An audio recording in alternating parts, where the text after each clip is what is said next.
hablarles de Jesucristo es el Kyrios. Jesucristo es el Kyrios. Pero antes queremos hacer una pequeña dinámica así como está solamente. No quiero que se mueva nadie. Las hermanas que están colaborando, lo quiero hacer enseguida, le van a repartir unas hojitas. Es un diagnóstico, una prueba de diagnóstico. Los que puedan recibirla, la reciben allí, por favor. La idea es que usted elija una alternativa. Son alternativas, hay una pregunta o un encabezado, un enunciado, y hay alternativas que usted tiene que elegir una, no varias, una alternativa de acuerdo a lo que se le está enunciando en el encabezado. Para más o menos saber en qué pie estamos con respecto a este tema, que no es un tema nuevo, es de los temas que más se ha enseñado, pero necesitamos hacer un levantamiento un poco de lo que significa lo que estamos creyendo. Así que no importa que se desordene un poquito allí, así como está, por favor le pido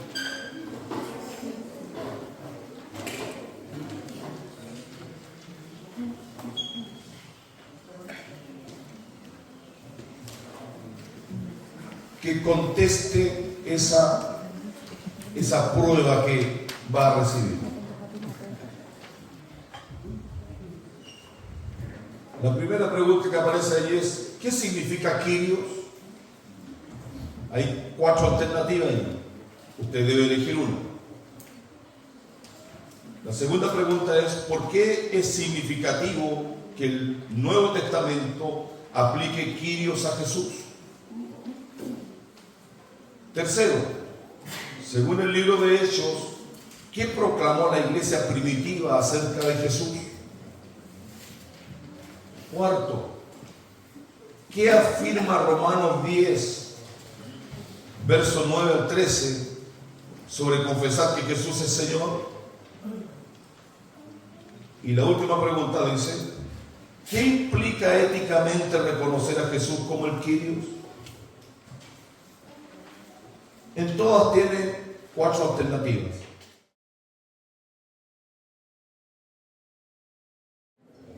Muy bien, estamos. Gracias, hermanos, a todos los que participaron.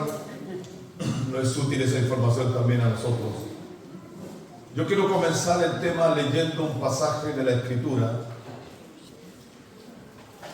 Y no lo busque usted, sino lo quiero leer desde acá. Quiero leer Hebreos capítulo 1. Y quiero que pongamos atención para eso. Hebreos capítulo 1 dice así: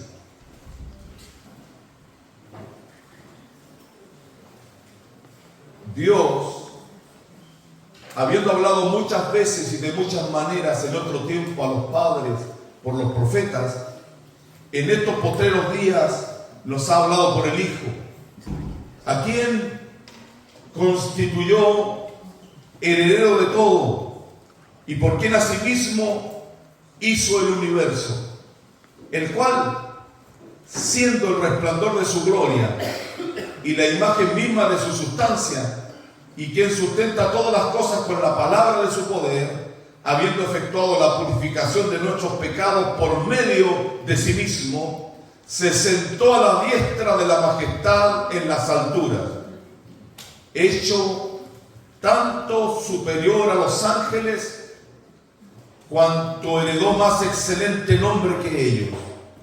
Porque ¿a cuál de los ángeles dijo Dios jamás: mi hijo eres tú, yo te he engendrado hoy, y otra vez yo seré a él padre, y él me será a mí hijo? Otra vez, cuando introduce al primogénito en el mundo, dice: adórenle todos los ángeles de Dios. Ciertamente, de los ángeles dice: el que hace a sus ángeles espíritus y a sus ministros llama de fuego. Mas del Hijo dice: tu trono, oh Dios, por el siglo del siglo. Cetro de equidad es el cetro de tu reino. Has amado la justicia y aborrecido la maldad, por lo cual te ungió Dios, el Dios tuyo, con óleo de alegría más que a tus compañeros. Y tú, oh Señor, en el principio fundaste la tierra, y los cielos son obra de tus manos. Ellos perecerán, mas tú permaneces, y todos ellos se envejecerán como una vestidura, y como un vestido los envolverás y serán mudados. Pero tú eres el mismo, y tus años no acabarán. Pues, ¿a cuál de los ángeles dijo jamás: siéntate a mi diestra hasta que ponga a tus enemigos por estrado de tus pies?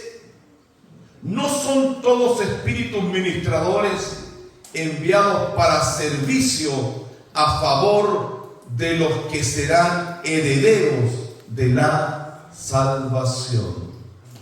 Amén. El escritor de Hebreos comienza su libro hablando sobre el Hijo y diciéndonos que la mayor revelación de Dios el Padre es el Hijo, es Jesucristo. No hay otra mayor revelación, que es superior a los ángeles y que el universo le pertenece, que el Padre crea el universo en honor al Hijo, y que el Hijo es el que domina y controla todas las cosas. No hay comparación. Dice también que en el pasado Dios nos habló por los profetas, pero que este último tiempo le ha placido a Dios hablarnos a través del Hijo, a través de Jesucristo. Amén. Nuestro hermano David Cancino compuso una canción de este texto que cantamos y que ilustra muy bien lo que la palabra dice. Por eso cuando la cantamos con fuerza, con mucha fuerza de espíritu, porque es escritural. No es una invención solamente del sentir de una persona, sino que es tomada de la escritura y la cantamos entre nosotros. Miren, comienzo con una pregunta. ¿Qué significa Kyrios? El primero que levanta responde. Levante la mano el primero y me dice que Nicolás. Señor, soy de todo. Muy bien. Kyrios, bueno, Kyrios, para los que no saben, Kyrios es griego. Entendemos que el Nuevo Testamento está escrito en el original todo en griego, y el Antiguo Testamento en hebreo y partes de arameo, ¿ya? Pero el Nuevo Testamento en su totalidad fue escrito en griego. Por lo tanto, la palabra aquí, Kyrios, es una palabra griega, ¿cierto? Ahí está escrito en el verdadero griego, miren que dice kuplos, parece que era kuplos, pero se pronuncia Kyrios. ¿Ah? Nosotros escribimos la pronunciación de eso, ¿cierto? Y en griego, Kyrios puede significar básicamente tres cosas. Primero, significa amo o dueño. ¿Dueño de qué? De una casa. Puede ser, dice usted, mire, usted es Kyrios. Si usted lo lleva al griego, ¿cuántos tienen casa propia? ¿Sí? Ya, usted es Kyrios de esa casa. A eso se refiere. ¿Ya? Usted puede ser dueño de una casa y en el griego se le llama Kyrios. Pero también en ese tiempo se usaban esclavos, había esclavitud. Si usted tenía uno o más esclavos, usted era un Kyrios, porque tenía autoridad y dominio sobre otra persona. ¿Ya? Y también se le llamaba en la sociedad Kyrios. Si tenía un campo, si ya era más pudiente, tenía casa en la ciudad, casa en la playa, casa en el campo, que hay algunos que sí lo tienen, hermano. Y otros que tienen más, tienen en la montaña. ¿Sí? los 4 climas ahí, ¿cierto? Pero ya son más pudientes. Esos son los requirios. No son los requirios. Son quirios también, ¿cierto? Son quirios, ¿ya? Son quirios porque son dueños de algo, ¿cierto? Eso es lo primero que entendemos de quirio. Amo, dueño. En segundo lugar, quirio también significa autoridad humana. Un jefe cuando tiene jefe acá. ¿Sí? Usted mañana lunes tiene que llegar a ver cómo está mi quirio. Jefe, ¿cierto? Usted me manda, usted es mi jefe. ¿Ah? En cierto rigor también el pastor es un quirio. ¿Quién los manda a ustedes espiritualmente? Yo, hermano. Su quirio. Amén. O sea, también es un jefe, ¿cierto? Un rey. A los reyes se les llamaban quirios. Más adelante lo vamos a ver que hay un caso que históricamente es base de esta enseñanza, de la historia, no solo de la Biblia, sino de la historia. Un rey es un quirio. Nosotros en la semana vimos varios reyes aquí, ¿cierto? El de ayer era el más anciano de todos, de los que viven. Había uno que no tenía pelo, ¿cierto?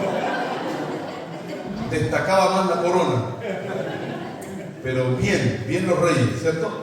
Y ahí se inclinaban los súbditos ante el rey. Faltaba que la esposa no se incline, pero eso ya es otro problema, ¿cierto? Pero a los reyes también se les llamaba con esta palabra quirio. El tercer significado de la palabra quirio, ¿ya? Es Señor. Bueno, si lo traducimos al español, Kyrios es Señor, para los que no se den cuenta, ¿cierto? Es Señor. El tercer sentido es un sentido absoluto que se le aplica solo a Dios, a nadie más. ¿Ah? Es decir, también en el Imperio Romano, que su idioma oficial era el griego, sabían distinguir los 3 significados. Y cuando se trataba de una divinidad, o en este caso de nuestro Dios, en el caso de los cristianos, también a Dios se le identificaba con la palabra Kyrios. ¿Ya? ¿Por qué? Porque estaba hablando de una autoridad suprema en un sentido absoluto de la palabra. Y cuando digo absoluto es que a esa persona que se le llamaba Quirio, usando este sentido, es una persona única, que no tiene sin igual, ¿cierto? Y que nada se puede comparar a esa persona, por lo tanto es Dios. ¿Ya? Entonces también se le llamaba Quirio. ¿Ya? Ahora, hago un paréntesis que siempre hago cuando enseño esto. Es medio complicado, a mí me gusta pasearme más que el Alex. Pero bueno, ahí lo dejamos, ¿cierto? ¿No? ¿Está funcionando?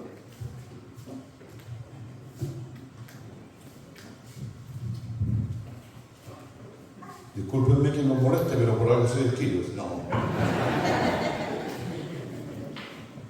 Ahí. Me gusta hacer un paréntesis generalmente cuando toco esta parte, porque nuestro idioma, el español o el castellano, en el fondo nuestro idioma es el castellano, nosotros decimos español, pero es el castellano. Nuestro idioma no facilita el entendimiento del griego y por ende de la Biblia. De hecho, la versión más popular, que es esta versión, la que más conocemos, la Reina Valera 1960, es la que más problemas nos presenta, porque su traducción no es totalmente apegada al sentido original. Lo hemos descubierto ahora en los últimos 50 años, ¿cierto? Pero no por eso deja de ser valiosa esta versión. Y el español o el castellano complica, porque, por ejemplo, nosotros cuando escribíamos cartas, yo crecí en mi época de niño y de juventud, no había ningún desarrollo tecnológico como ahora, es lógico. No soy tan viejo tampoco, ¿ya? No me mire extraño, por favor. Mira al que está al lado, ese es más viejo que yo. Pero El tema es que uno antes no tenía WhatsApp, no tenía internet, no tenía ni siquiera un email, ¿cierto? No tenía ni siquiera el Messenger que salió primero, ¿cierto? Y que ya casi nadie lo usa. Sino que cuando uno quería escribir, escribía cartas, ¿cierto? ¿Sí o no? Escribía cartas. Y compraba, se recuerda del negocio de la esquina, el sobre, compraba estampillas en el correo, las pegaba, ¿cierto? Mandaba estampillas, si iba por vía aérea, ¿cómo era? Ya, no saben los jóvenes, ustedes ya no me dejen solo en esto, ¿no es cierto? ¿Cómo era, hermana? Cuando uno mandaba por vía aérea, ¿no se recuerda? ¿Ah? ¿Bien? Muy bien, hermano, sí, miren, es sincero el hermano. Hermano, cuando iba a salir un video igual, si ya está jubilado. ¿Sí?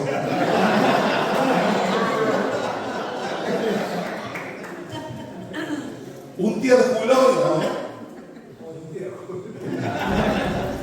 Muy bien.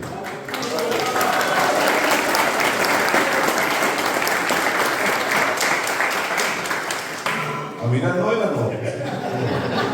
Pero hay hartas tucas por ahí. Me han contado a mí, me cuentan los hermanos que están por ahí. Pero el sobre era distinto al normal, tenía colores rojo y azul, ¿cierto? Y eso significaba de que iba por vía aérea, así lo distinguía correo. Si no, era normal, ¿ya? Pero uno escribía una carta como si le escribía uno a un hombre, supongamos, le decía: Señor Urra. ¿Ah? Le ponían Señor Urra y empezaba la carta a escribir, ¿cierto? Todo lo que quería decir. Esa palabra Señor para nosotros la usábamos siempre, al menos en esa época. Señor Urra, Señor Cancino, Señor, no sé, Villegas, ¿ah? Señor Martínez. Hay estos Martínez que Señor Jara, ¿ah? Don Cueva también, ¿cierto? Bueno, Señor Cueva. Pero, y para nosotros era como un símbolo de educación, uno tenía que poner Señor. Pero cuando nosotros entendimos la palabra Kyrios, se recuerdan los que llevan más años conmigo, los que comenzaron conmigo, y si recibimos la revelación de la palabra, cuando empezamos a estudiar la palabra Kyrios, nos avergonzamos porque nosotros nos llamábamos Señor Cancino. Y eso desde el punto de vista escritural es una aberración. Porque la palabra Señor tiene una vinculación mucho más profunda que la que el castellano le da. No nos facilita a nosotros la interpretación. En el Nuevo Testamento, los tres usos que aparecen o que definimos aquí, ¿cierto? Estos tres usos que ya acabo de decir, están presentes en el Nuevo Testamento. Usted lee el Nuevo Testamento y se va a dar cuenta, los 27 libros que tiene, que los tres usos que le dimos de amo, de dueño, ¿cierto? También de una autoridad como jefe, ¿cierto? Y de una autoridad suprema. Esos tres significados aparecen en el Nuevo Testamento. Pero el cristianismo primitivo, ¿qué hizo? La iglesia del primer siglo especialmente, ¿qué hizo? Una revolución con respecto a la palabra Kyrios. El Espíritu Santo inspiró tanto a los primeros hermanos, incluidos los apóstoles de Jesucristo, para hacer una revolución cultural en medio del Imperio Romano, utilizando solamente la palabra Kyrios.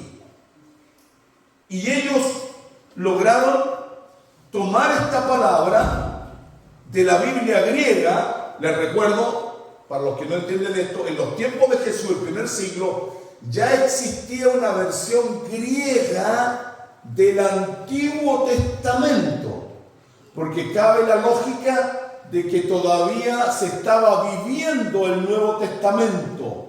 No había prácticamente nada escrito de lo que hoy día conocemos, solamente estaba escrito el Antiguo Testamento. Por lo tanto, la versión que se usaba entre los judíos especialmente era una versión griega del Antiguo Testamento, entendiendo que la versión original del Antiguo Testamento está en hebreo. Por lo tanto, era una traducción del hebreo al griego. Y eso es lo que más se usaba y se leía. Y con ese escrito, la iglesia del primer siglo que la tenía, ¿cierto?, comenzó a aplicar el nombre de Yahweh. Eso es, yo lo pronuncio como Yahweh porque es impronunciable. Y esto está en el castellano. Esa Y, esa H, WH es prácticamente un símbolo que creamos en el idioma castellano. Porque si usted lo lleva al hebreo, no se puede ni siquiera pronunciar el nombre de Dios. Nosotros lo españolizamos más todavía y le pusimos Jehová a Yahweh, ¿cierto? Que es el nombre de Dios, el nombre sagrado de Dios. Jehová aparece en nuestras versiones, que traducido sería Yahweh, para entenderlo mejor, si lo hablamos en hebreo. Pues, ¿qué hizo la iglesia primitiva? Tomó el nombre sagrado de Dios del Antiguo Testamento, Yahweh, el nombre que le reveló Dios a Moisés en medio de la zarza ardiendo en el monte, Señor, ¿cierto? Ahí Dios le habló a Moisés y le reveló su nombre. Ese nombre aparecía en la versión original del Antiguo Testamento muchas veces, y en la versión griega, cuando se tradujo, ¿qué hicieron los traductores? Tomaron el nombre Yahweh, sagrado para los judíos, y pusieron ese nombre en relación a Jesucristo. Lo relacionaron. El mismo nombre que se usaba para el Dios Todopoderoso, lo comenzaron a relacionar con Jesús. ¿Ya? Y esa fue la revolución que armaron, de la cual vamos a hablar un poquito más adelante, la iglesia del primer siglo. Ahora, ¿cuál es el trasfondo del Antiguo Testamento cuando hablamos de Kyrios como traducción de Yahweh? Vamos por el Antiguo Testamento primero. Trasfondo del Antiguo Testamento cuando hablamos de Yahweh, ¿cierto? La traducción Yahweh. La Septuaginta, a ver, ¿quién sabe lo que es la Septuaginta? No, perdón, puede ser que ¿quién no sabe qué es la Septuaginta? ¿Quién no sabe?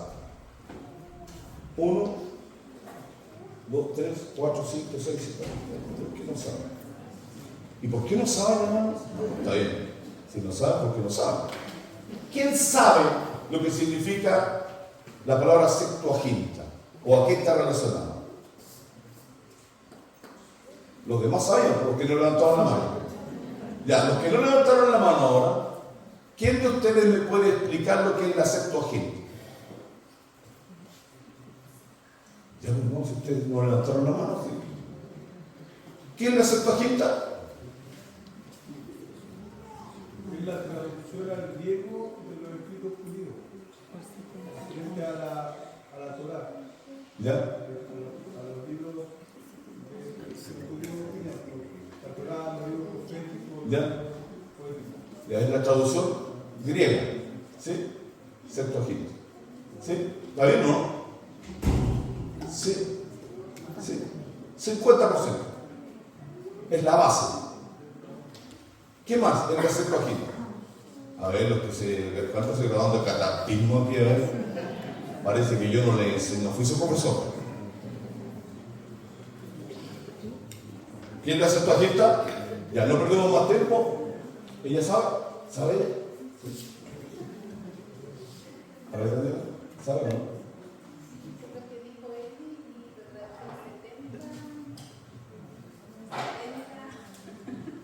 70 hombres hicieron esa traducción.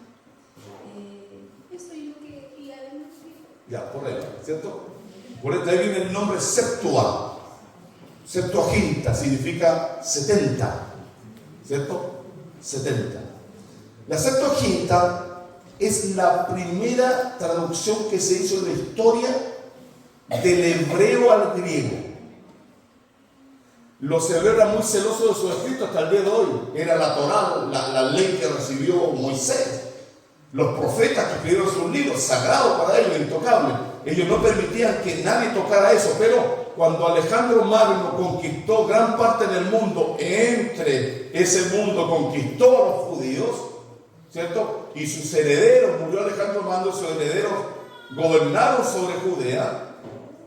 Ellos se impusieron, y lógicamente Alejandro Magno era de nacionalidad chileno, griega, era griego, uno de los más grandes conquistadores, griego, ¿cierto? Por lo tanto, su idioma oficial era el griego, y ellos se propusieron en honor a Alejandro. De hecho, se tradujo en la ciudad llamada Alejandría. ¿En qué país? En Egipto, que todavía existe Alejandría, en honor a Alejandro, ¿cierto? Se tradujo la Biblia hebrea, en este caso el Antiguo Testamento, los 39 libros y un poquito más tal vez, ahí están los deuterocanónicos, se tradujeron al griego. ¿Y qué hizo el rey griego, heredero de Alejandro, llamado?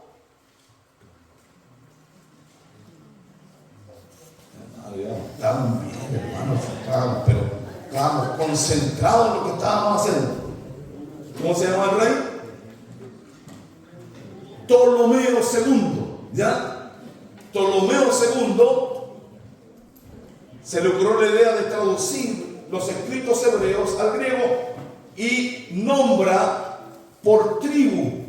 Son 12 tribus de Israel, por cada tribu eligió a 6 sabios eruditos, lo cual da como resultado 72 sabios, y los metió a ellos y a sus herederos, porque se tradujo en más de 250 años, especialmente el siglo III antes de Cristo comenzaron, el tercero antes de Cristo, y se terminó recién casi al final o al principio del siglo I antes de Cristo.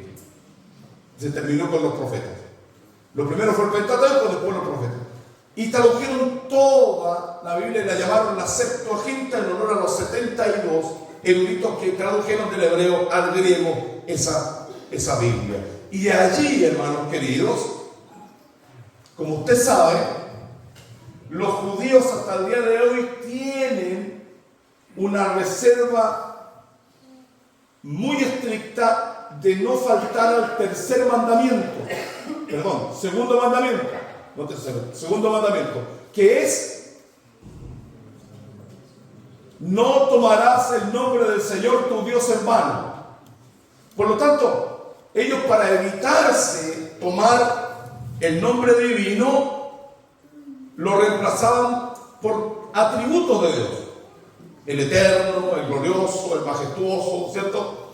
En vez de nombrar el nombre genuino de Dios, aludían a sus atributos. Entonces, cuando los 72 eruditos griegos tradujeron el Antiguo Testamento al griego, cuando se toparon con el nombre sagrado de Dios, el nombre hebreo de Dios, Yahweh, ellos eligieron un término que se adecuaba mucho a lo que querían decir, y usaron el término Kyrios.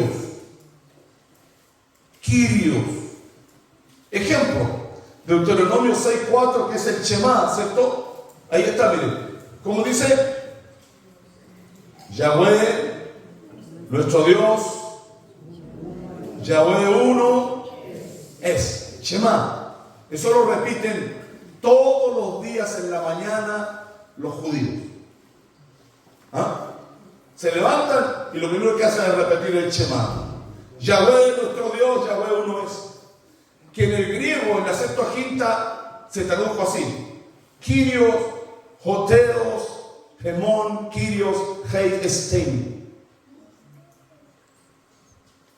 El Señor nuestro Dios, el Señor uno es. Y apareció allí la palabra Kyrios para relacionarlo directamente con el nombre de Dios. ¿Están entendiendo hasta acá? ¿Sí? Cuando un judío del siglo I oía Kyrios en el contexto de la Escritura, pensaba enseguida en el Dios de Israel. Así estaban concientizados por lo que estaban viviendo como cultura. Es decir, en el siglo I, cuando ellos escuchaban la palabra Kyrios, mentalmente y automáticamente lo relacionaban al Dios de Israel.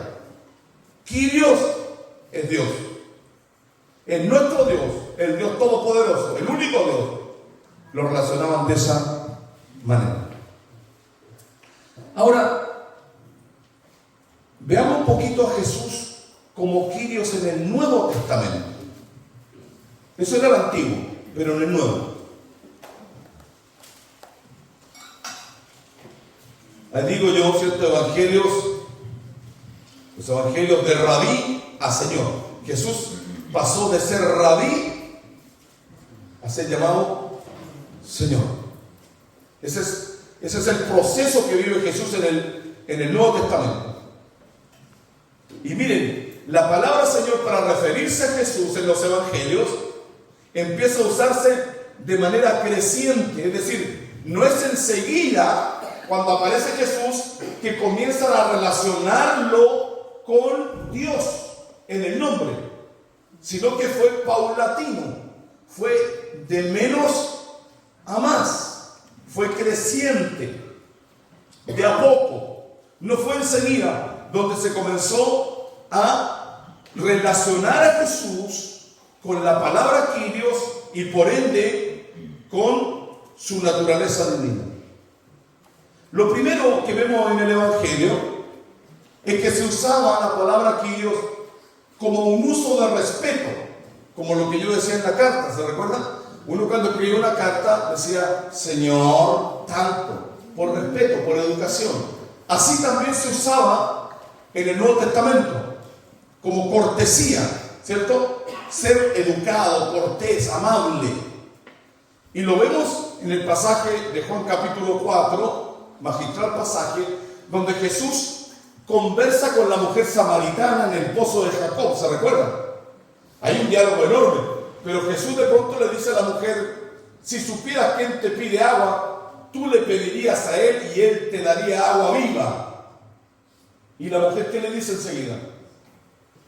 Pero, Señor, eso le dice, no tienes con qué sacarla. Ella utiliza allí la palabra Kyrios, pero en relación no a la divinidad, sino al respeto que le debía a Jesús, porque lo reconocía como una autoridad religiosa.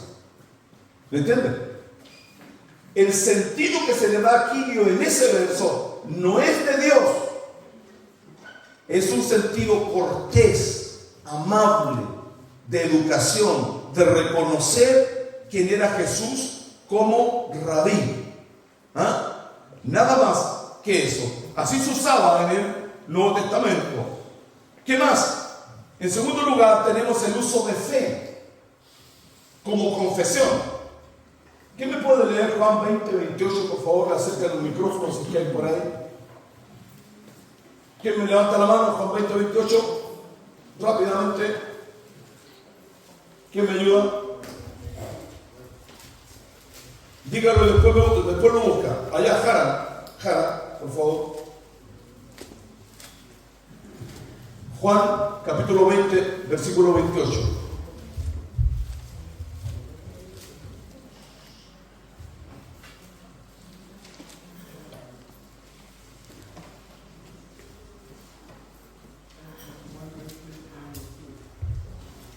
Dice así. Entonces Tomás se reprendió y le dijo: Señor mío y Dios mío. Señor mío, Tomás el incrédulo, ¿se recuerdan? Señor mío y Dios mío. Aquí usa Tomás la palabra Kyrios y está claramente reconociendo la deidad de Jesús. Lo está reconociendo como Dios, no como un maestro. Lo usa en el sentido de la divinidad. Está reconociendo que Jesús es la deidad, está ligado a la deidad de Jesús. Por lo tanto, él dice, por eso dice, Kyrios mío y Dios mío. Lo refuerza ya usando directamente la palabra Dios, aludiendo de que Jesucristo no es un simple maestro, sino que es Dios mismo hablándole en ese momento. Amén. ¿Lo entiende bien hasta ahí? Lucas 6:46. ¿Quién me ayuda, por favor? Lo busca después. Levante la mano el que quiera leer, después lo busca. Allá, Alex, por favor.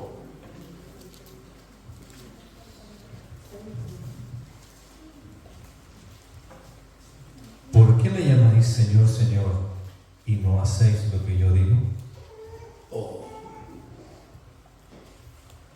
¿Cuántos aman al Señor?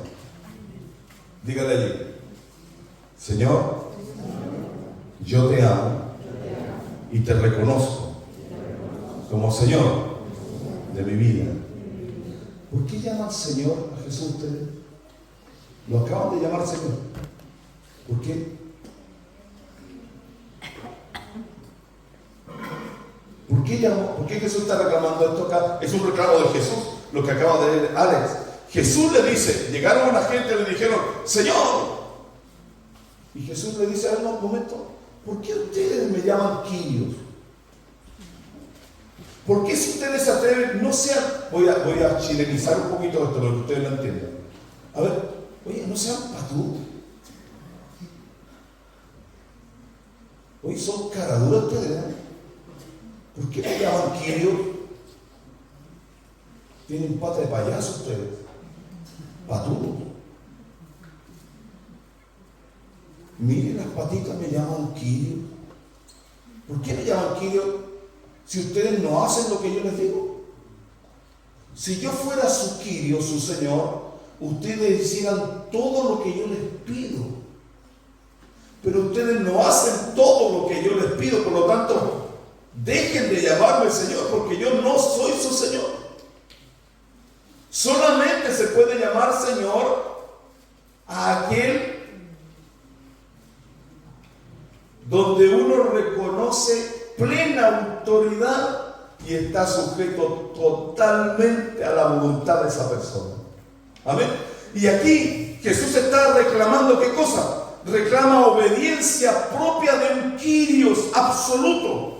Nos está presentando como un maestro de la ley, como alguien erudito y que sabe mucho y que tiene mucha gracia y muchas características espirituales. No, Él se está presentando y está reclamando respeto porque Él es Dios.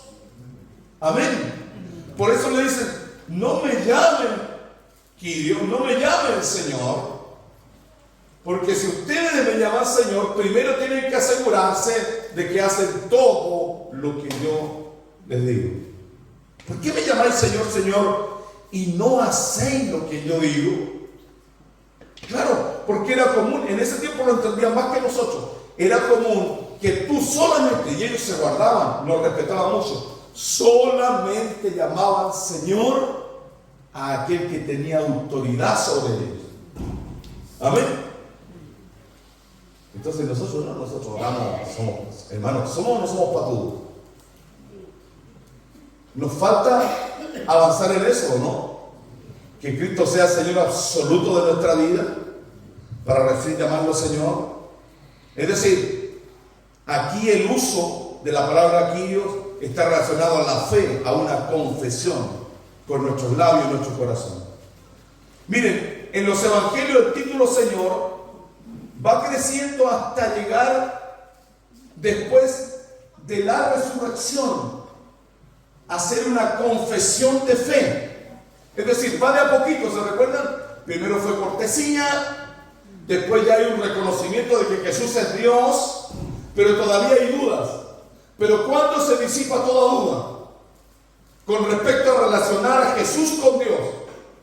¿Cuándo? Dígamelo usted, ¿cuándo? Cuando Jesús resucita de entre los muertos. Amén. Cobra fuerza la idea real de que Jesucristo es lo que decía ser. No logró la muerte retenerlo, sino que venció a la muerte, y la muerte se sujetó ¿a quién? Al Kyrios, porque Jesús no es un hombre cualquiera, Jesús es Dios. Amén. Es el Kyrios. Amén. Por lo tanto, cuando la resurrección ocurre, esta idea de Kyrios ya no es un término que se usa con dudas o por ser amable, sino que toda la iglesia de ese tiempo lo usa como una confesión de fe hasta el día de hoy. Jesús, el crucificado, es el Señor resucitado y exaltado por el Padre. Amén. Hoy día nosotros lo confesamos y la iglesia está llamada a confesarlo porque es parte de nuestra fe. Amén. Vamos al libro de Hechos de los Apóstoles un poquito.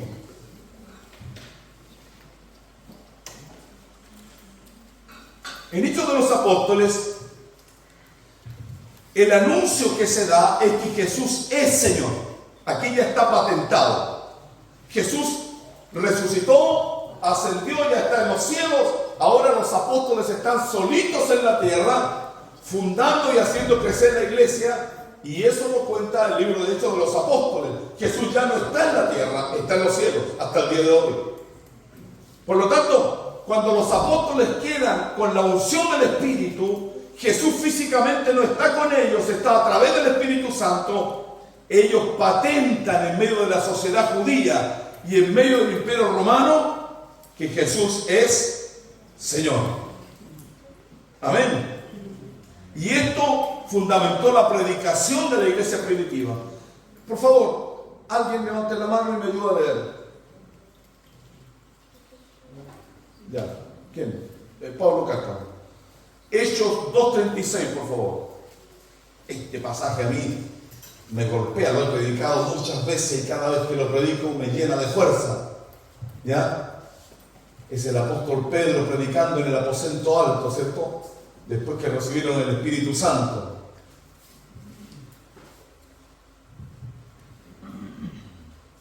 Por favor.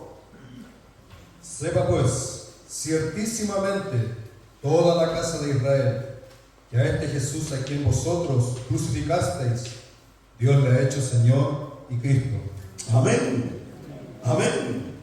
Si usted lee los versos anteriores, el 34 y el 35, se da cuenta de que Pedro predica, se levanta en el aposento alto cuando todos hablan en lengua, ¿se recuerdan? Capítulo 2 de Hechos. Y Pedro se levanta en defensa de los que están murmurando, de que están borrachos, y predica este sermón, un sermón excepcional, y predica sobre Jesucristo. Y en los versos anteriores a lo que leyó Pablo, Pedro está diciendo que Dios el Padre le dijo a Jesús: siéntate a mi diestra, toma tu lugar a mi diestra en los cielos, en la eternidad.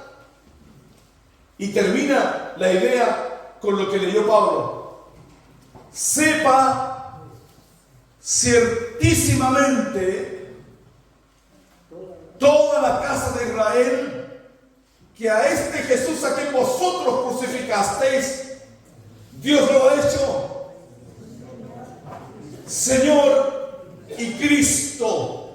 En el griego, Dios lo ha hecho Kyrios y Mesías. Kyrios y Mesías, Señor y Cristo, cobra relevancia. Ahora, ¿qué es lo grande de esto, hermano? Miren, contexto. Cristo se fue, ascendió frente a sus ojos. Han pasado 50 días, están en Pentecostés, 50 días que Jesús no está con ellos. Oraron, Se reunieron 120 a orar en un aposento alto para pedir el Espíritu Santo. Vino el Espíritu Santo sobre ellos, hablaron en lengua. 120 personas, entre ellos Pedro y los apóstoles. Están aparentemente solos, pero el Espíritu Santo llega enviado por Jesús y los llena. Ellos no tienen idea qué pasó con Jesús en los cielos. Ellos lo vieron ir, pero no tienen la facultad de saber lo que ocurrió arriba. ¿Se dan cuenta de eso? ¿No me entienden ahí? Y están orando y se llenan del Espíritu. Y se levanta Pedro cuando empieza la gente a murmurar y predican. Y dice esta afirmación: sepa ciertísimamente toda la casa de Israel que a este Jesús, a quien ustedes crucificaron en la cruz del Calvario, Dios el Padre lo ha hecho Señor y Cristo. El que no analiza la Biblia lo toma así superficial, pero los que somos estudiantes de la Biblia lo vemos de otra manera. Y mi primera pregunta es: ¿cómo supo Pedro lo que ocurrió en el cielo? Porque él en esa afirmación está dando una noticia que nadie sabe, porque no hay cómo saberlo. Nadie puede meterse al cielo y saber lo que pasó después que Jesús ascendió. Está entregando un extra de noticia. Me acaba de llegar el último reporte desde los cielos, y este es el reporte, quiero que lo sepan. Este Jesús que murió en la cruz y que ascendió a los cielos, al día de hoy ha sido reconocido en los cielos, cuando llegó a la presencia del Padre, como el Kyrios y como el Mesías de toda la creación. ¿Y sabe qué?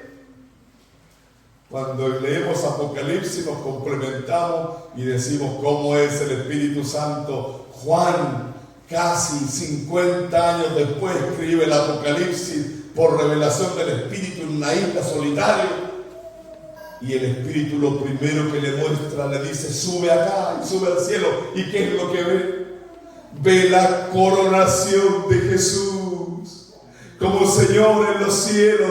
Dice que los 24 ancianos, los 4 seres vivientes y millones de ángeles gritaban y vitoreaban al Cordero que fue inmolado y que es digno de tomar el poder, la riqueza, la sabiduría, la fortaleza, la honra, la gloria y la alabanza. Y todos daban honor ¿a quién? Al Kyrios, que se sienta a la diestra de Dios y que es reconocido en los cielos como Señor. Y eso es lo que Pedro le está anunciando a todos los que están escuchando. Lo acabamos de saber. Cómo el Espíritu Santo nos llenó. ¿Y por qué? Miren, yo siempre digo esto: ¿por qué dice eso que se llenaron con lenguas de fuego? Dice que cayeron como lengüitas de fuego sobre su cabeza, así como una alcancía, así. Y cuando entró, comenzaron a hablar en lengua. ¿Y qué hablaban en lengua? ¿Saben lo que hablaban en lengua y que nadie entendía? Pero Pedro sí lo entendía. ¿Saben lo que decían? Jesucristo es el Kyrios. Jesucristo es el Señor. Jesucristo reina. Es reconocido en toda la creación como el Hijo de Dios, como el que venció la muerte y que reina sobre toda la creación. Eso es lo que decían las lenguas. Yo estudié informática, trabajé 15 años en informática, y cuando aparecieron los pendrive, yo soy de la vieja escuela, aparecieron los pendrive, todos nos asustamos. Un aparatito chiquitito, usted lo metía en una entrada y tenía mucha capacidad de información. Yo cuando aparecieron los pendrive ya era pastor, y enseguida cuando tuve mi primer pendrive, porque después todos querían tener pendrive, hoy día nadie quiere tener pendrive, yo dije: Señor, esto es igual de lo que pasó en el aposento alto. Yo meto este pendrive en un computador y se llena de información. ¿Saben qué venían las lenguas? era el pendrive de Dios, con toda la película, el video filmado en los cielos, porque no lo podían ver, y se metió en las cabezas de los 120 y comenzaron a ver el video por el Espíritu Santo de cómo Jesús era victoriado, reconocido, aplaudido, aleluya, levantado en alto por todo el cielo, por todo lo creado. Todos decían: viva el Cordero, gloria al Cordero, bendito sea el Cordero inmolado, que regresó a casa ahora. Amén. Es decir, esta enseñanza yo puedo transformarla en predicación. Muy bien. Jesús es Señor. Hechos 10:36. ¿Quién puede leerlo, por favor? 10:36.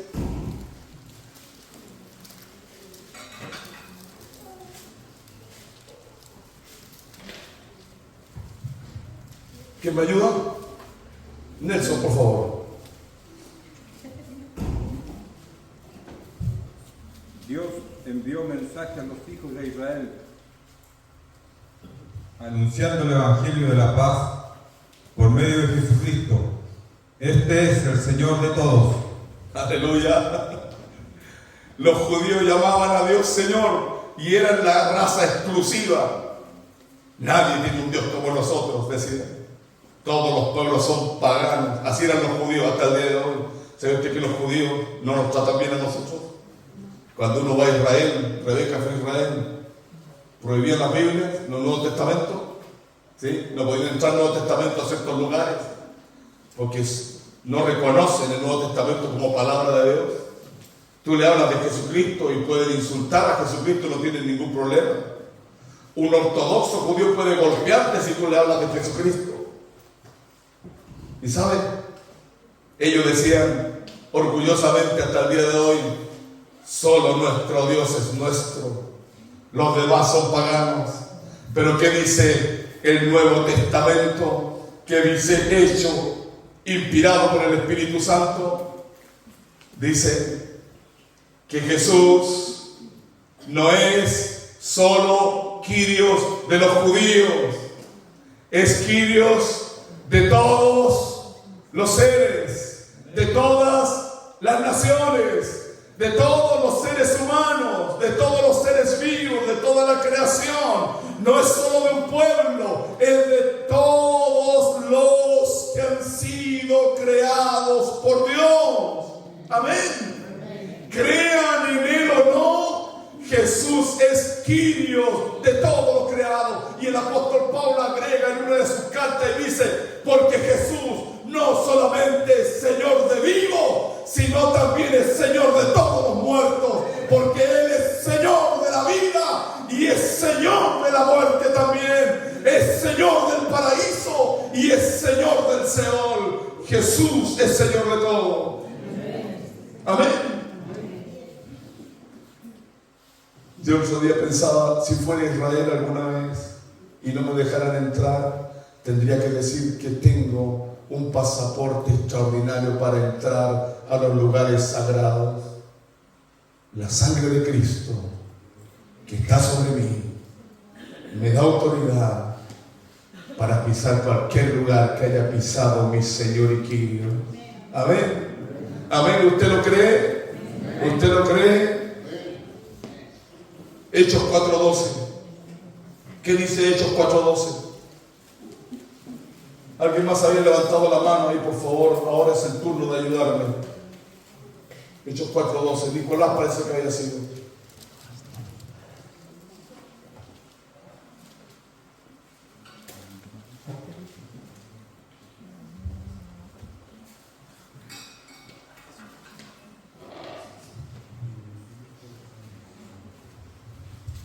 Y en ningún otro hay salvación, porque no hay otro nombre bajo el cielo dado a los hombres en que podamos ser salvos. Aleluya. Aquí no está la palabra Kyrios. No está la palabra Kyrios, pero hay una relación. Por favor, que alguien me busque Joel capítulo 2, verso 32, rápidamente. Joel 2:32. Y lo lee también fuerte, por favor.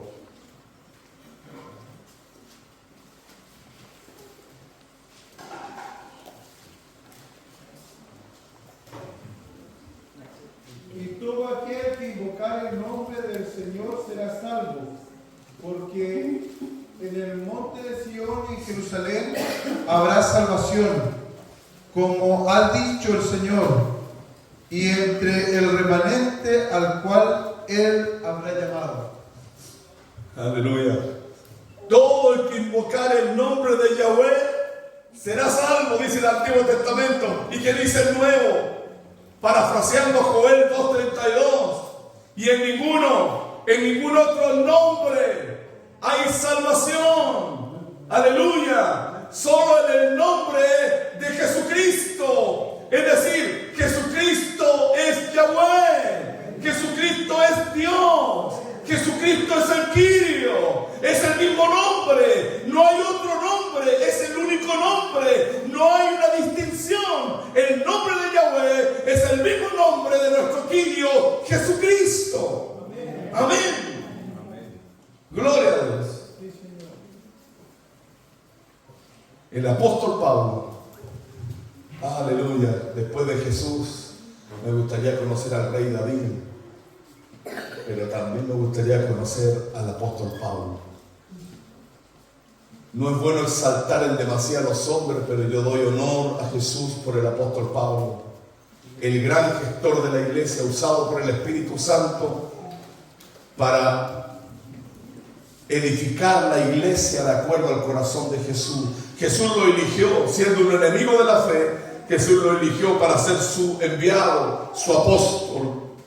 Y Pablo dice: Jesús es el Kyrio como centro del Evangelio. Es el que más desarrolla la cristología del Kyrio. De hecho, el apóstol Pablo es el gran gestor de la gran revolución en el Imperio Romano con el nombre de Jesús. ¿Sabe por qué perdió la cabeza? Una de las razones fue por sedición, por traición al Imperio Romano, traición al emperador. ¿Por qué?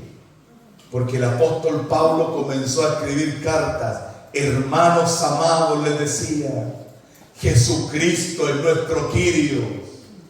Aparentemente no tiene nada de malo, pero para el Imperio Romano era una aberración. ¿Sabe por qué? Usted lo sabe, se lo repito, pero para los que no saben, ¿cuál era el saludo de los integrantes de los romanos en cualquier parte del imperio? Era un saludo obligatorio. Nosotros nos decimos de pronto hola. Antiguamente nos decíamos, quedó como Q.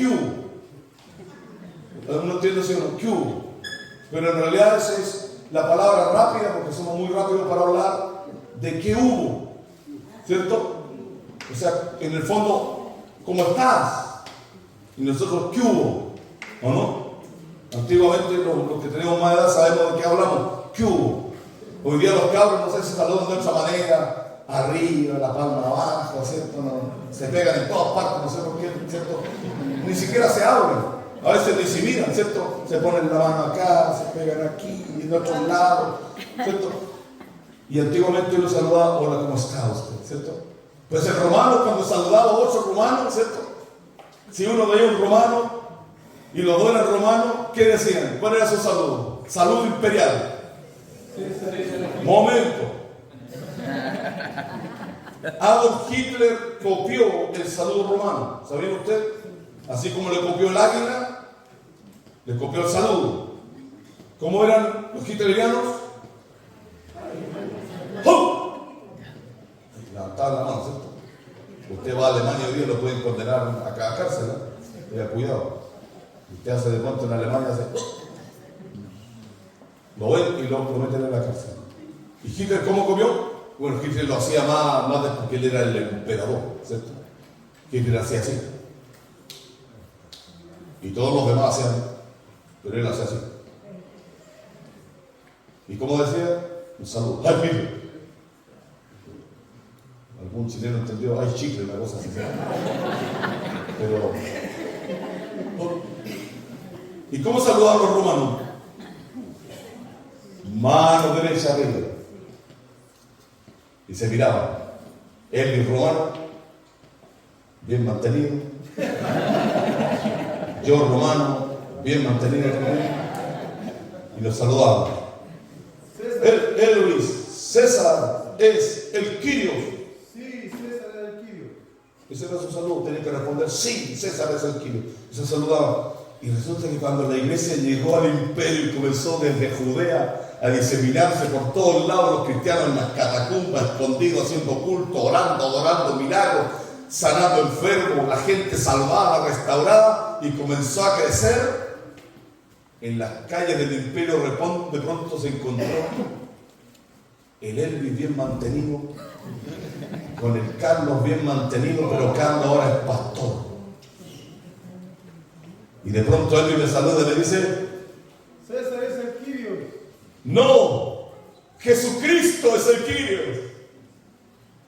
Y comenzó a propagarse la idea de que todo el que confesaba el nombre de Jesús era traidor al imperio y al emperador, eran sus enemigos. ¿Por qué Nerón mandó a quemar Roma para echarle culpa a los cristianos y después empalarlos y usarlos como antorchas? Los empalaba, los regaba aceite y les prendía fósforos y los ponía en las calles como lumbreras a todos nuestros hermanos. ¿Por qué creó el circo romano el emperador? Para hacer hambriar 2 o 3 semanas a los leones y a los tigres. No les daban de comer para que cuando hayan varios cristianos presos los tiren como comida para las fieras. Y lo que marca al imperio, ¿cuál es? La revolución de que Jesucristo es el Quirios. Hay escritos tan antiguos, de más de 2000 años. Flavio Josefo, el gran historiador judío del primer siglo, contemporáneo a Jesús, lo más probable es que lo haya conocido, sus escritos los tenemos todavía. Él dice que fue impresionado en los circos romanos cuando morían los cristianos. Lo que le molestaba al emperador era que todos morían con una sonrisa en la cara, y antes de morir, la última frase que se escuchaba de la voz de nuestros hermanos era: Jesucristo es mi Quirios, Jesucristo es el Señor. Y morían, entraban en la eternidad reconociendo a Jesucristo como Señor. Eso hastió al emperador. Y Pablo fue apresado. 2 años estuvo preso en Roma. Otro tanto preso en calabozos. Hasta que murió decapitado en Roma, porque fue el gran gestor con sus cartas de invadir al imperio con cartas espirituales, donde refundó la idea de que César no es el Quirio. El César ni ningún otro poder humano es dueño de la vida de los que creen en Jesús. El dueño de los que creen en Jesús es Jesucristo resucitado de entre los muertos, declarado por el Padre, porque su declaración no es un decreto humano, es el mismo Padre que lo declara Quirios, Señor, Rey absoluto de todos los que lo siguen y de toda la creación. Por eso Pablo, ¿qué dice? Si confesares con tu boca que Jesús es Señor y creyeres en tu corazón que Dios le levantó de los muertos, serás. Porque todo aquel que invocare el nombre del Señor será salvo. Pablo cita Joel 2:32, ¿cierto? Que habla de invocar el nombre, lo que leyó Elvis, el nombre de Yahweh, y lo aplica a Jesús. Aquí se ve claramente quién es el Quirio según Pablo. Jesús, ¿cierto?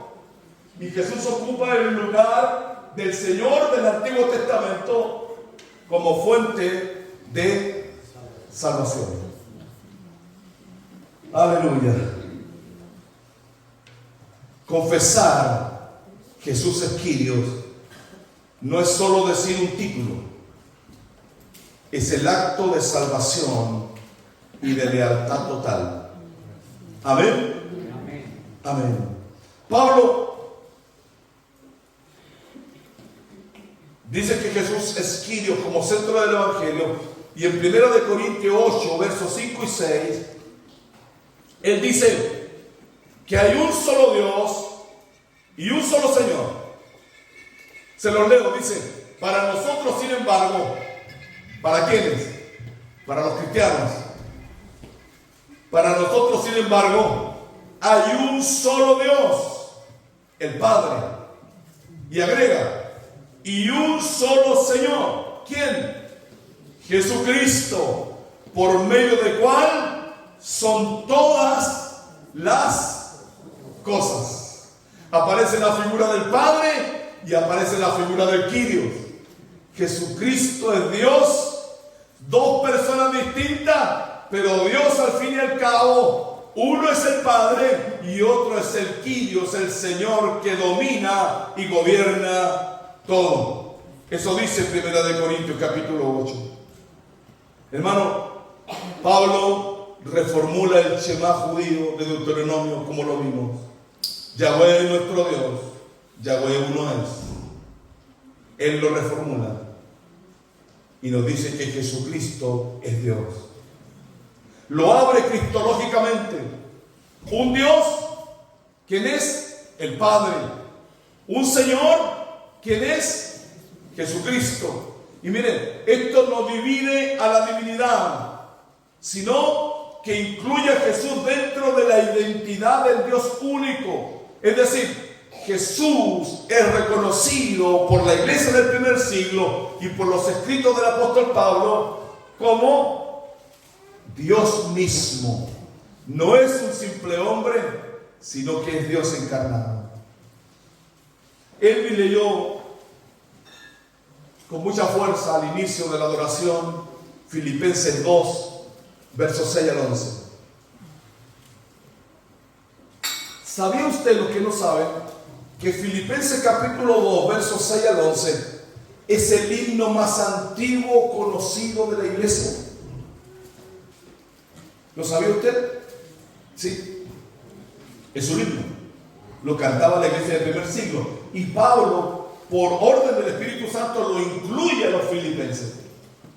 Ese himno se cantaba, para los que no sabían. Así como también es antiguo un himno que cantan nuestros hermanos católicos. ¿Cuántos fueron católicos aquí? Que también es un himno de la iglesia del primer siglo, casi a la par de esto. ¿Fuiste católico? ¿Acólito? ¿Acólito? No. ¿Sí? Igual que Ricardo. ¿Ya? ¿Acólito? ¿No? ¿Se sabe el himno usted, los católicos, no? ¿A qué himno me refiero? Pescador. ¿Hay que estar los? Me has mirado a los ojos. Mira, hasta yo lo sé. Sonriendo, has visto mi nombre en la arena, he dejado mi barca junto a ti, buscaré otro mar. La paz del Señor.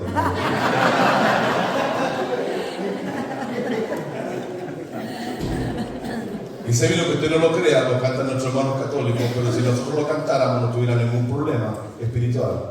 Es un himno de la iglesia del primer siglo, de nuestros hermanos. Entonces, el apóstol Pablo incluye, y mire lo que dice el clímax. A mí me gusta el clímax de Filipenses, este himno. Dice: Dios le dio un nombre. ¿A quién? ¿A quién? Dígalo fuerte, ¿a quién? A Jesús. Dios le dio un nombre que es sobre todo nombre, para que en el nombre de Jesús se doble toda rodilla de los que están en los cielos, ángeles, arcángeles, seres vivientes, los ancianos, todos los que habitan en el cielo.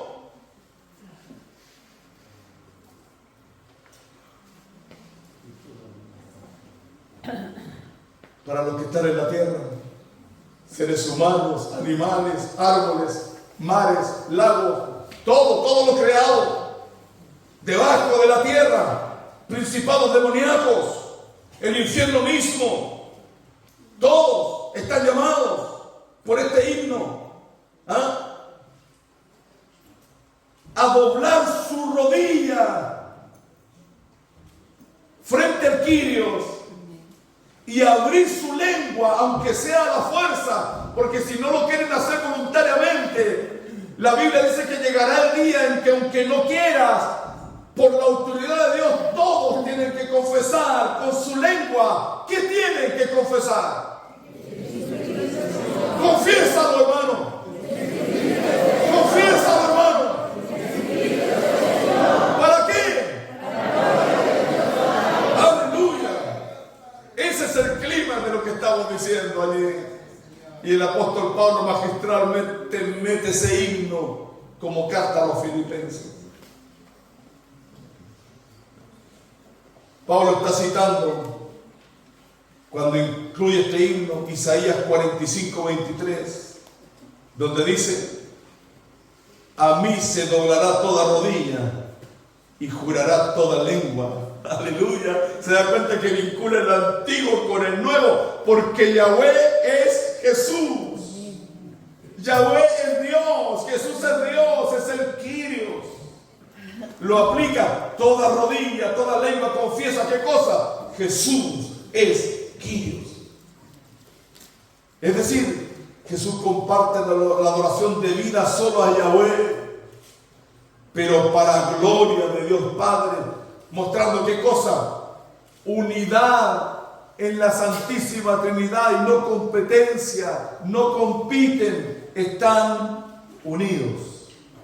Amén. Qué bueno, hermanos.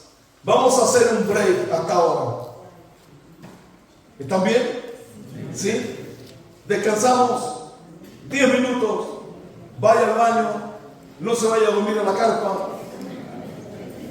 Quiero que vuelva antes para que terminemos antes también. 10 minutos y retomamos para finalizar, por favor. Que Dios les bendiga a todos. Estábamos viendo un poquito un recuento de cómo comenzó a tomar preponderancia el término Kyrios y el sentido que se le dio por medio de los escritores del Nuevo Testamento. Vimos los evangelios, vimos Hechos de los Apóstoles, vimos los escritos del apóstol Pablo, que es el que más desarrolla la cristología de Kyrios, el que más escribió. Recordemos que el apóstol Pablo tiene un alto porcentaje de autoría del Nuevo Testamento. De los 27 libros del Nuevo Testamento, 13 son de autoría del apóstol Pablo, lo cual es harto, es bastante. Entonces, son casi el 50% de todo el Nuevo Testamento. Y por eso cobra tanta preponderancia lo que el apóstol Pablo hizo en su tiempo y cómo Dios lo usó y lo apartó justamente para su servicio. Pero luego hay escritos en el Nuevo Testamento que son de otros autores. Por ejemplo, en el libro de los Hebreos, yo comencé mi intervención leyendo el capítulo 1 de Hebreos. El escritor de Hebreos, muchos dicen que es el apóstol Pablo, yo creo que no es el apóstol Pablo, por eso no sale el autor. Hoy día no se sabe quién escribió Hebreos, pero es autor desconocido. Pero el escritor de Hebreos, él, en el capítulo 1, versos 10 y 12, no sé si alguien me lo puede leer, por favor, Hebreos 1, 10 y 12. Víctor Urra, tú no me has ayudado hoy día. A ver, vamos a ayudar para que después nos diga que no te incorporo.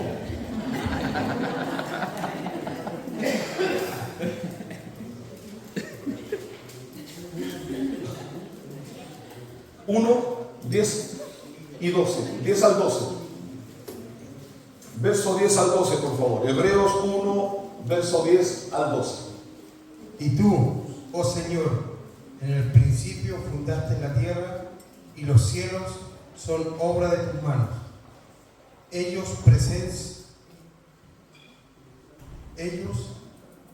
parecen más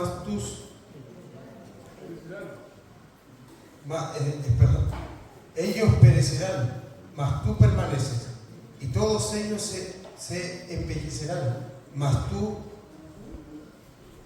envejecerán como una vestidura, y como una vestidura los envolverás y serán mudados, pero tú eres el mismo y tus años no acaban. Gracias, hermano. Primero y último.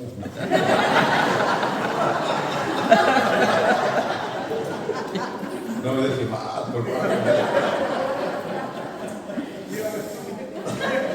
Digamos, también.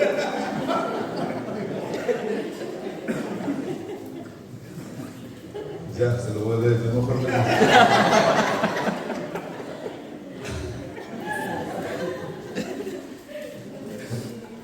Así es, hermano.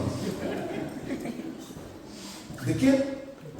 ¿A quién se refiere el escritor de Hebreo cuando está hablando ahí? ¿A quién se está refiriendo?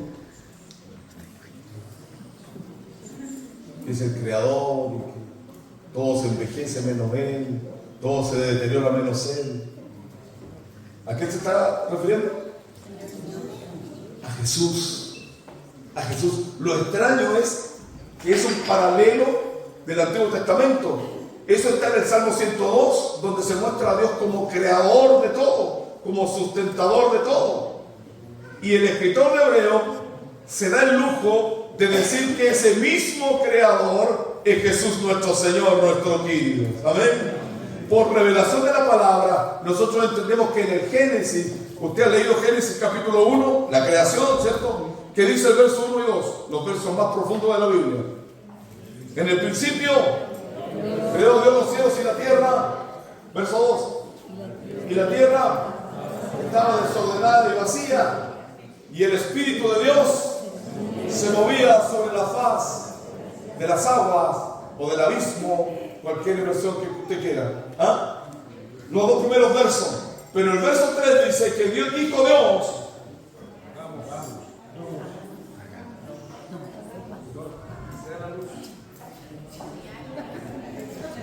Vamos de nuevo, estamos ensayando, no, este es un borrador de lo que. Vamos de nuevo. El verso 3, Dios dice: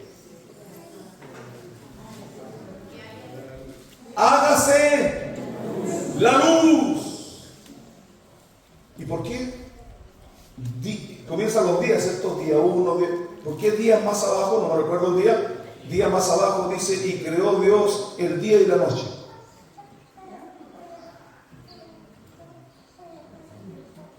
Si en el verso 3 había dicho hágase la luz.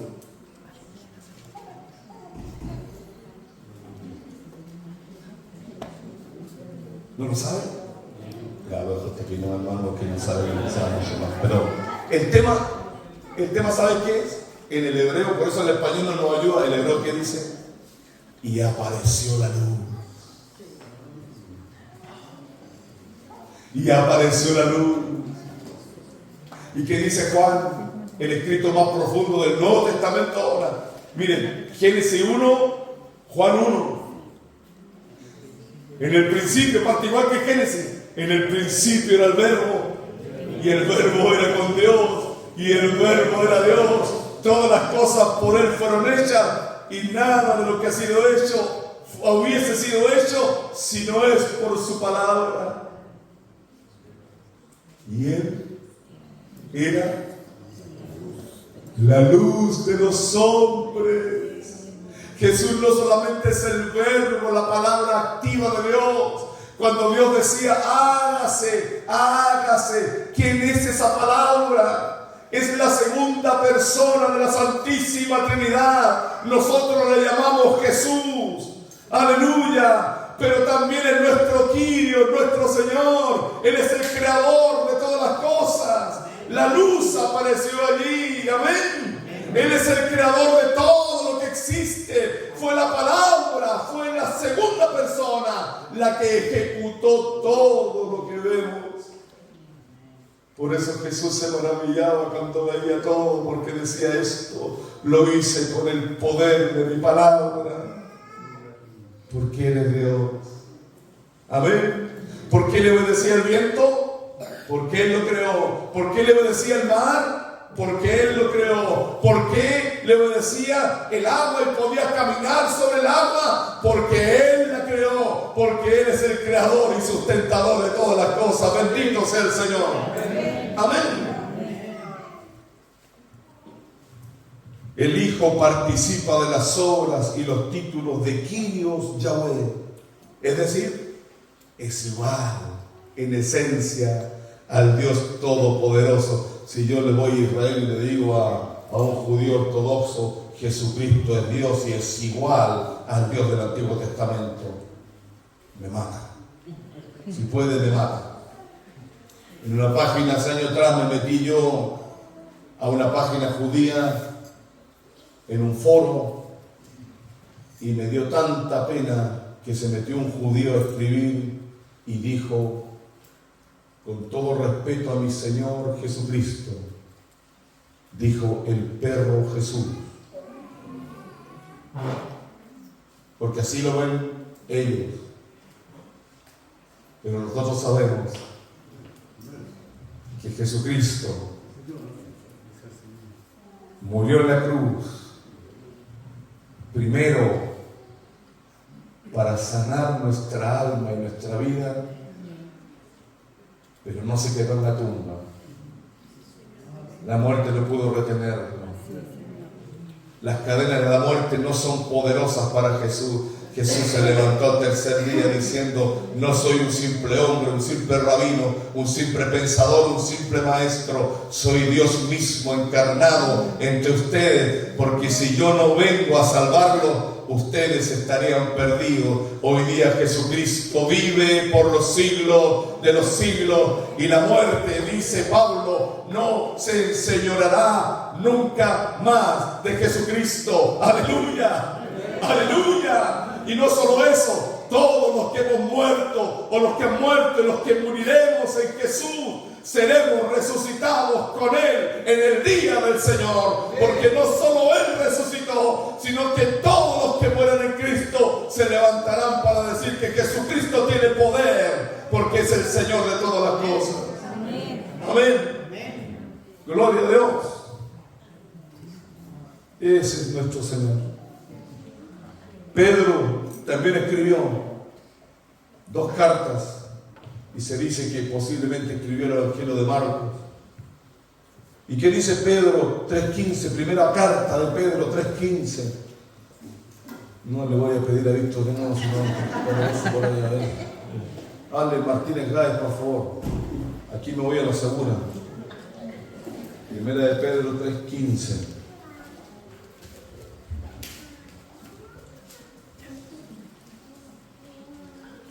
Sino santificad a Dios el Señor en vuestros corazones, y estad siempre preparados para presentar defensa con mansedumbre y reverencia ante todo lo que Él os mande, razón de la esperanza que hay en vosotros. ¿Qué versión es? Reina Valera. 1960. La versión que yo tengo dice: santificad a Cristo como Señor. Amén. Eso, hermano, para nosotros es transparente, pero para los religiosos de esa época es una blasfemia, es una aberración. Está diciendo: Cristo es santo como Dios. Cristo comparte la esencia de Dios. Por eso lo querían matar. ¿Se recuerda cuando Jesús dijo: Dios y yo, uno somos?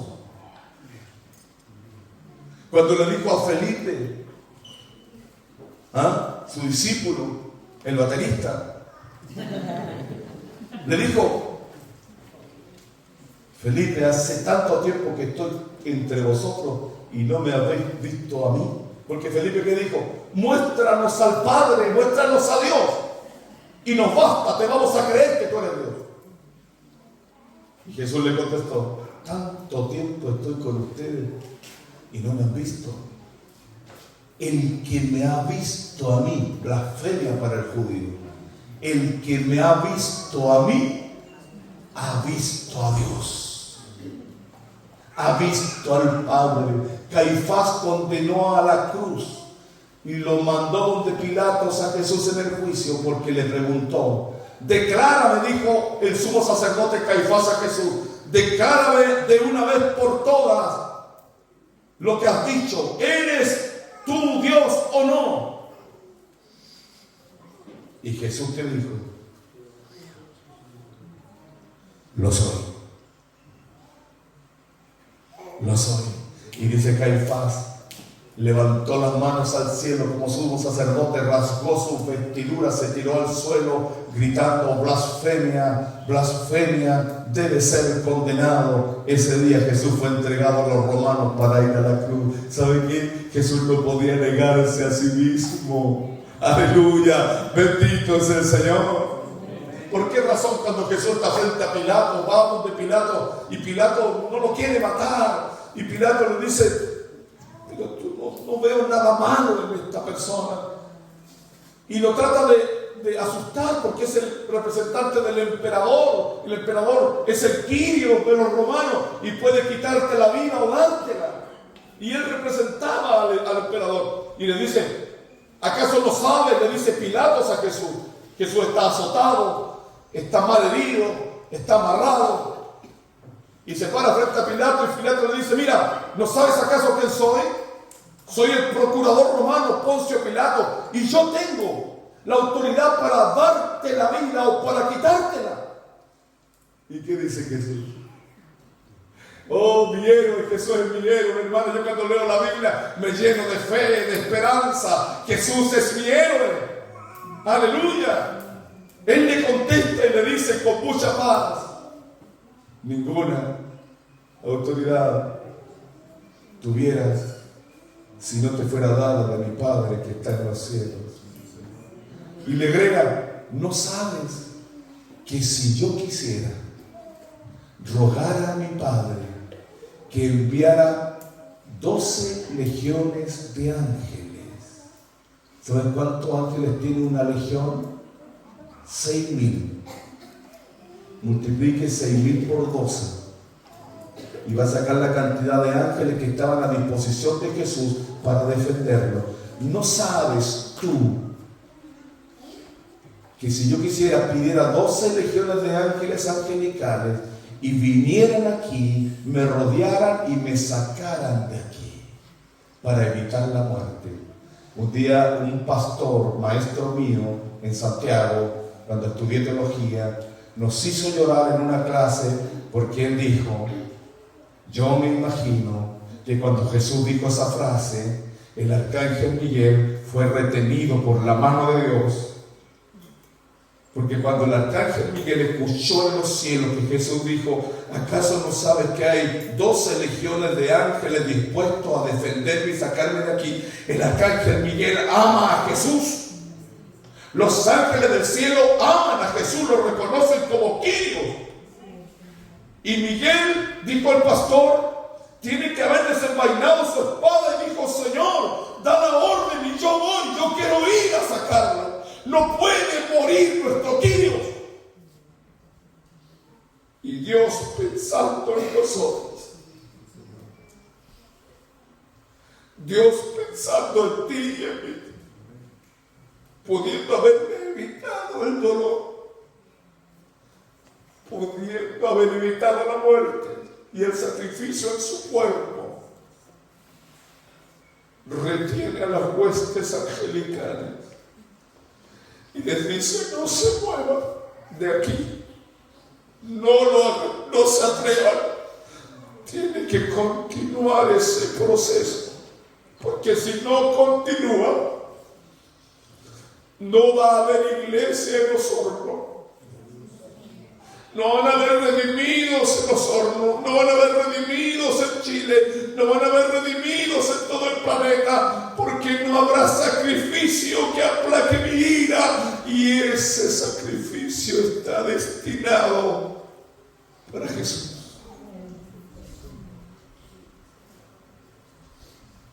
Jesucristo es el Quirio.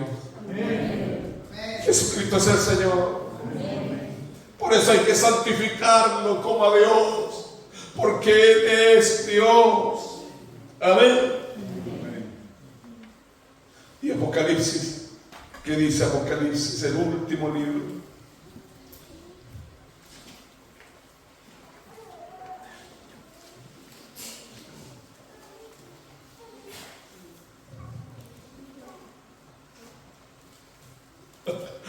Ay, Apocalipsis está lleno, hermano, de globos para el Kyrios.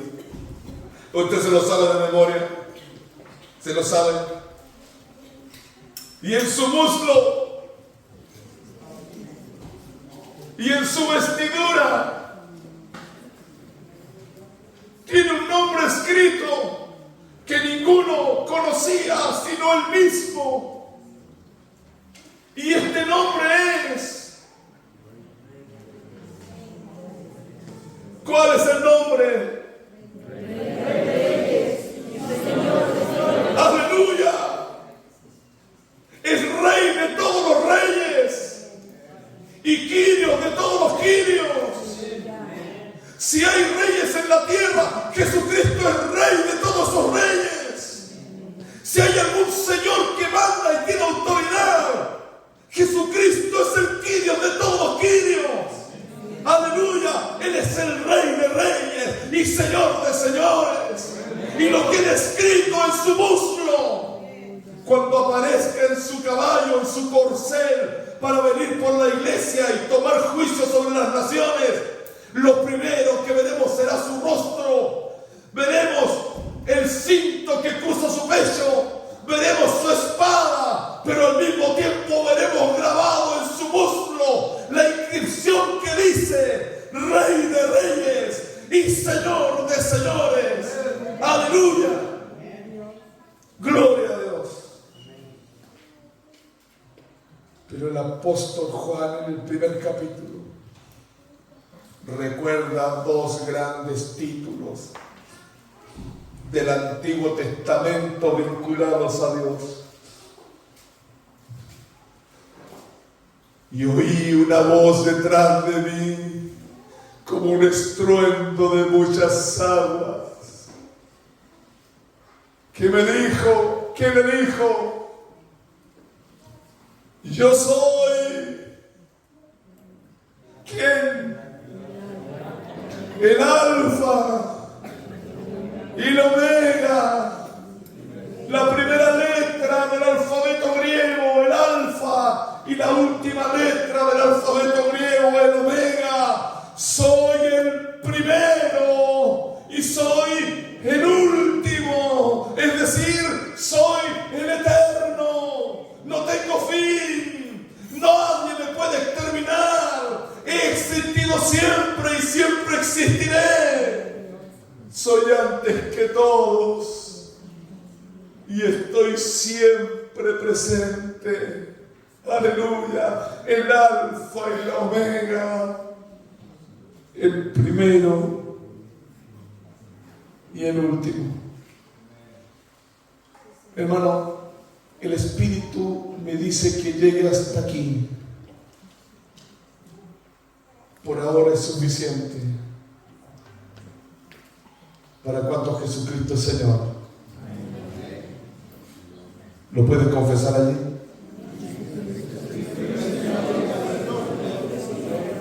Amén. Amén. Gracias, Señor, por este tiempo.